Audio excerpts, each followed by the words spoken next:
చూడండి ఏమైందో. ప్రీవియస్ షాట్లో ఏమైందో చూసారు కదా. ఏమైందంటే ఫింగర్కి ఫ్రాక్చర్ అయిందనమాట. సో నిన్న మొన్ననే అనుకున్నాను అనమాట, కొత్త జాబ్ వచ్చింది, మల్టిపుల్ కంపెనీస్ క్రాక్ చేశాను, లైఫ్లో అంతా మంచిగా ఎందుకు జరుగుతుందబ్బా అని. ఏదో ఒకటి చెడుగా జరగాలి కదా అని ఏదో ఒకటి జరిగింది. సో ఇది ఫింగర్ ఫ్రాక్చర్ అయ్యింది. సో ఇది రికవరీకి 6 వీక్స్ పడుతుందంట. సో ఇంకా వెయిట్ చేయాలి. ఈ నెక్స్ట్ ఫ్యూ వీక్స్ కంటెంట్ పెద్దగా ఏమీ రాకపోవచ్చు. సో నా వీడియో ఛానల్ స్టార్ట్ చేసిందే రీసెంట్గా, అండ్ ఈ దెబ్బ వచ్చి పడింది.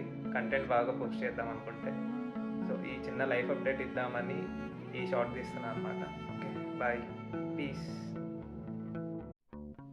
చూడండి ఏమైందో.